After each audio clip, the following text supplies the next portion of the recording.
D, wait for it, delightful. Check out the name tag. You're in my world now, Grandma. What's up, nerds? This is my review for the miniseries Alienist. This series was 10 episodes, and it was okay, just to start out with. If you're a lover of Victorian thrillers like myself, then you might like this one. I didn't dislike this one, but it wasn't the best Victorian thriller that I've seen. I just want to real quick iterate that it is not a mystery; it's a thriller. I think that the fun part about mysteries is that you get to play along with them, and you get to guess who like the murderer is, who did this, who did that, and everything. With this one, in episode 4 and 5, they tell you who the killer is. But the fun part about it is they do a little twist, and he's not the killer, and the real killer gets revealed. And we'll get into that in a little bit, and as we get along. There was no guesswork, which is like I said, always the fun part. As far as the story goes, it was a thriller, but it wasn't thrilling. Like they didn't do enough oh my gosh moments, in my opinion. And it was boring at times, and I mean, but it was boring at times, but at times it pulled you in and you were like, oh my gosh, kind of thing, but not to the point where it was far and few between, in my opinion. The positives about this show are, I do believe that of the time it captured the corruption and decadence of that time. The decadence in the way that you saw the Van Bergens, the mother and Willem, which we will get into just in a second and again. But how they just did whatever they want and no consequence. Whenever when they were getting on to Willem's scent, his mother's her cure for it was to just send him out of the country and then bring him back later on when everything died down.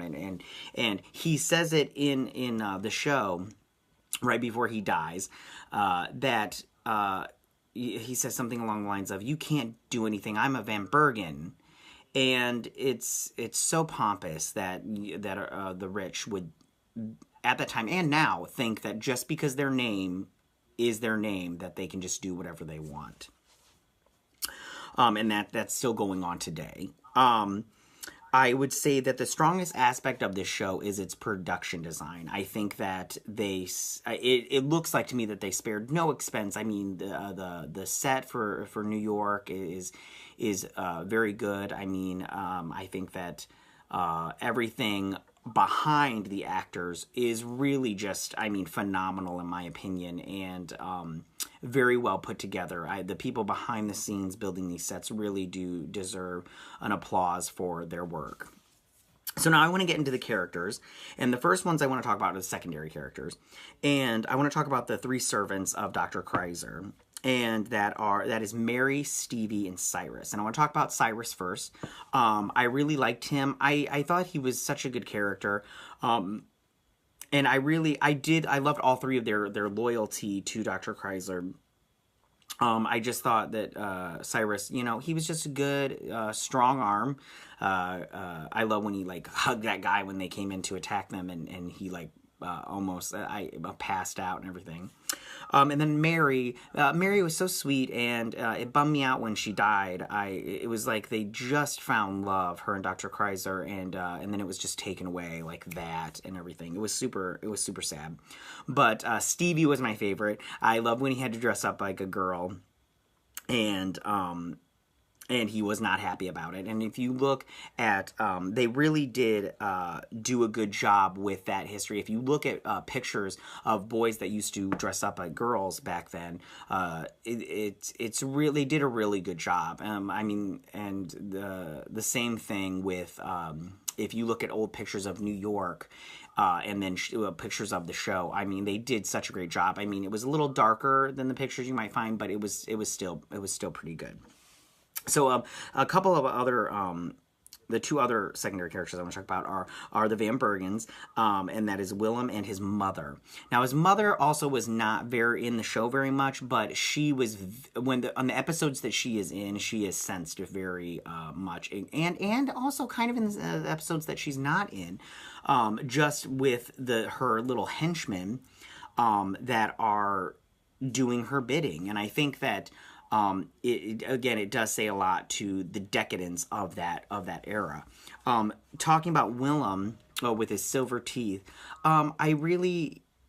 he was such a douche. I mean, he's getting these young boys, he's giving them milk baths, and then he's doing whatever he wants with them. But then when his mother tells him you have to leave the country.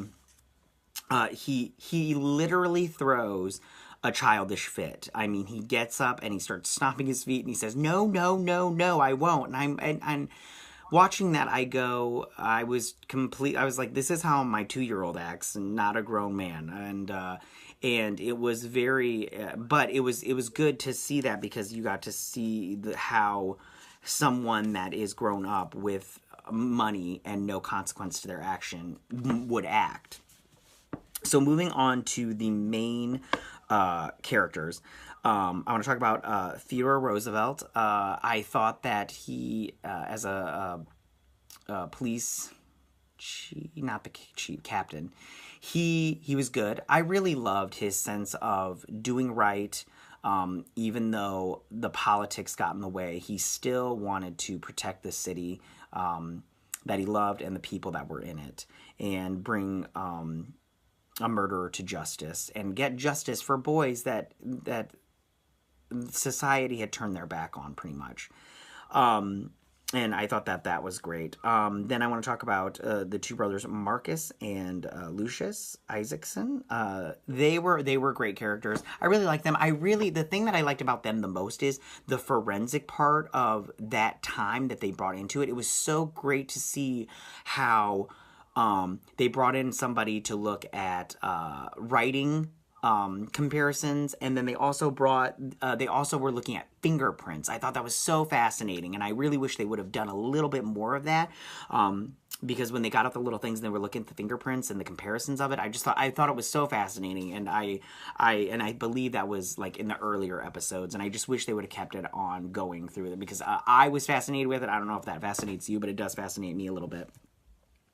And then I want to talk about the main trio, which John Moore, he is just he was great, but I really felt like out of the three, he was the weakest member of the trio, because he was an artist and he drew, but then after, I believe, 4 or 5 episodes, he lost, like, there was no need for him as far as drawing wise.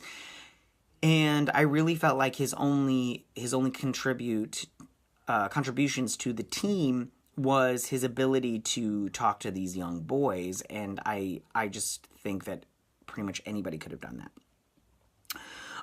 Then I want to talk about Dr. Kreiser, and I did like his character, but I don't understand it, and maybe somebody can fill me in, but I didn't understand his want to know why the killer did what he did, and his whole, like, he wanted to get into the mindset, but then when something bad happened to him, he didn't want to get into the mindset of the killer, and it was just, he confused me a lot, and maybe it's because I don't know everything about that world, and I don't understand it 100%, but I do, I mean, if you and you look at the way that they treated their mentally ill back then, I think that people like him who wanted to genuinely help those people is great, but, even though he's a fictional character, but I do, I was confused a little bit by his actions at some points in time, if that makes sense.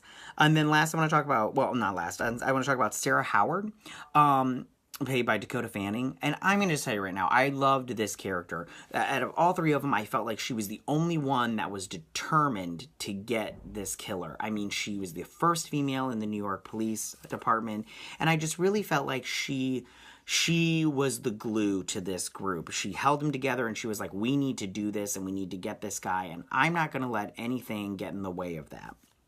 And I just felt her persistence was the driving force of that team. And therefore that made her my favorite character. And then now I want to talk about Beecham, the killer, John Beecham. And I have to tell you right now, when I thought that the reveal of this, when they're flipping through that book and they see his name at the bottom and they're like, he's been here this whole time, I was like, oh my gosh, this is gonna be so good. It's good. I was like, oh, it's gonna be somebody that we saw in like episode 1 and 2, but we haven't seen for the rest of the show. And then they let me down, which it's fine and everything. And he ended up being, you know, just an actor. But then when he showed up, and then he wasn't really in it for very long, like as far as the final episode. But I really did like how he was climbing up the walls and then hanging from the pipes, and he dropped down. It was kind of like Alien in that sense, and I really liked that part. It was very cool and everything. How he was very silent when he dropped down and got him by surprise. So, in conclusion, I would say, again, if you are a lover of Victorian thrillers, I would watch this. If you're not, then don't. You might not get anything out of it.